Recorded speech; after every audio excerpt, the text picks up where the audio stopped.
Queen Charlotte set to make her Netflix debut in May, and we're getting a new look at the Bridgerton-verse prequel series. But as we celebrate Black History Month, many don't know the history behind the Queen our city is named after. I spoke with some local historians about Queen Charlotte, and it's a history lesson for all of us. Flawless, my dear. The hit Netflix series Bridgerton, bringing renewed attention to the mixed-race British queen our city is named after. Queen Charlotte, of course, is the namesake of our city. Tom Hanchett, community historian in Charlotte, explains that Queen Charlotte was a German-born princess from Mecklenburg-Strelitz, Germany, to be exact.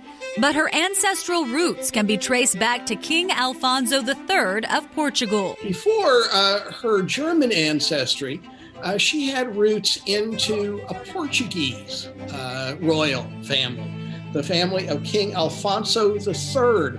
Up until the 1100s, there was an Arab and African occupation of Portugal. This is where King Alfonso found his wife, who was a Moor. In those times, the word was used to describe people of Arab or African descent. I spoke with Dr. Tekla Johnson about it. He sort of marched with his troops into a Moorish-held town called Faro, and he demands the governor's youngest daughter. It wasn't a marriage, it was more like a concubinage, but it was a very high order. Their son, Martin Alfonso, then marries into a family with African ancestry, further cementing Queen Charlotte's Black heritage. Remember, in the 1300s, we hadn't yet gone into the slave trade. There wasn't the same stigma that came later on. Shonda Rhimes puts a Black actress as Queen Charlotte, and now it has everybody talking about history. What do you think about that? I think it's great. It causes conversations like this one. Queen Charlotte would go on to marry King George III, the British monarch who lost the Revolution and the colonies. He marries a teenager. She's 17 years old. This 18th century portrait of Queen Charlotte by Sir Allan Ramsay was used as propaganda in the colonies to win over enslaved blacks to Britain during the Revolutionary War. It now hangs in the Mint Museum. Any schoolchild who comes to the museum remembers seeing that portrait of Queen Charlotte. In 2007, artist Ken Apgar was commissioned by the Mint to explore Sir Ramsay's portrait of Queen Charlotte.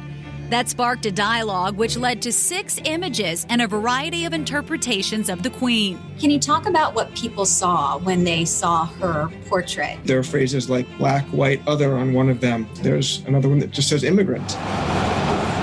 So as you drive around the Queen City and see Queen Charlotte's statue or her portrait, now you'll know a little more about the fascinating history behind the woman our city is named after.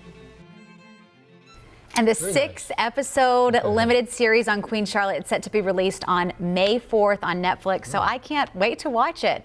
It's so interesting. I'm glad to see our city leaning more into our history. I mean, if there's one criticism we consistently get, it's that we don't embrace our history. This has never been talked about as much as this conversation right here.